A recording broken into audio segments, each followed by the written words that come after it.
আজকে পালক পানির বানিয়েছিলাম, এত টেস্টি হয়েছিল।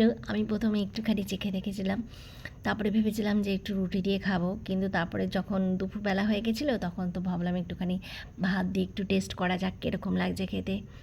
তো পনিরটাও খুব সফট ছিল আর পালাকটাও ব্যাপক হয়েছিল। তো ভাতের সাথেও খেতেও ভালোই লাগছিলো, কিন্তু রুটি বা পরাঠা হলে ওয়াও আরও বেশি ভালো লাগতো। দেখো পনিরটা কত সফট হয়েছে। তো ভাতের সাথে মেখে আমি দুপুরবেলার লাঞ্চটা করলাম, আর একটু সাথে একটু মাছ ছিল। যেহেতু আজকে আমরা নিরামিষ খাই সেই জন্য আমরা এই পালাক পানিরটা বানিয়েছিলাম। তো আমাদের খাওয়া দাওয়া সেরে আমি একটুখানি শপিংয়ে যাব, তার জন্য আমাকে রেডি হতে হবে। এই জন্য আমি তাড়াতাড়ি করে রেডি হয়ে গেছি। তো আমি এখানে চলে এসেছি কোথায় বলো তো, জুয়েলারি শপে। এখানে অনেক কিছু দেখছিলাম, কিন্তু একটা ডায়মন্ডের নেকলেস দেখেই আমার খুবই লোভ লাগছিল। তো আমি ওদেরকে বললাম এই নেকলেসটা আমাকে একটু গলায় পরিয়ে দাও তো দেখি কীরকম লাগে। তো নেকলেসটা পরানোর পরে দেখতে বেশ ভালোই লাগছিল, কিন্তু দামটাও কিন্তু অনেক ছিল। ভাবলাম কোনো দিন কিনতে পারবো কি না, যাক একটুখানি পরেই নিই। তো পরে আমি একটুখানি ভিডিও আর একটু ফটো টটো তুলছিলাম। তারপর ওখানে আরও গোল্ডেন জুয়েলারি ছিল, সেগুলো আমি একটুখানি পরে পরে দেখছিলাম আর একটুখানি ট্রাই করছিলাম যে কীরকম লাগে। তো যাই হোক, এখন তো আর কেনা হবে না, একটুখানি ট্রায়াল দিয়ে আমি চলে গেলাম। এই জুয়েলারিগুলো কিনতে গেলে অনেক পয়সা আগে ভালো করে জমিয়ে নিতে হবে, তারপরে এগুলো কেনা যাবে।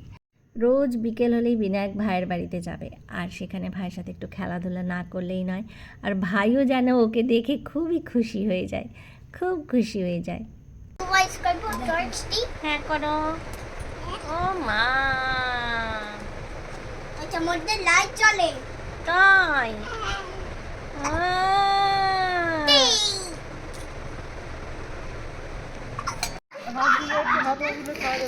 মা কত কি খাবার বাবা। আমার বাড়ি দেখাও, তুলে দেখাও। হ্যাঁ হ্যাঁ, দুটোতেই দিয়েছি। আন্টি এসো খেয়ে নাও। এটা আমাকে দাও, দাঁড়া, সবাই দাঁড়া। আমাকে দাও। বাবা জিলিপি খাবি? সবাই এখানে লাইনে দাঁড়িয়ে যাও। আমরা তাই খাবো, আমরা তার চানা দেবো, বুঝতে পারলে? রাত হয়ে গেলে মুশকিল হবে, রাত হয়ে কোনো কাজ হবে না। তা কি হবে?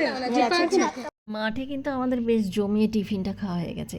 এবার একটুখানি শপিং করতে চলে এসেছি। কালকে কিছু আমি রেসিপি বানাবো, তাই জন্য আমাকে কিছু গ্রসারি আইটেম নিতে হবে। তো তার জন্য আমি এদিক একবার যাচ্ছি, আরেকবার ওই দিক যাচ্ছি, কিন্তু কোনো কিছু খুঁজে পাচ্ছি না। একেবারে মাথাটা একেবারে পাজল হয়ে যায়। তো যাই হোক, এই করতে করতে অনেকটা টাইম লেগে যায়। তো আমার সাথে দিদি এসেছিলো, দিদি আমাকে দেখাচ্ছিলো, দেখো ওইদিকে আছে, এই দেখো এখানে কত ধরনের লজেন্স আছে। তো আমাদের কেনাকাটা হয়ে গেছে, এখন বাড়ি চলে যাব। তো আজকের মতো tata, bye bye and good night.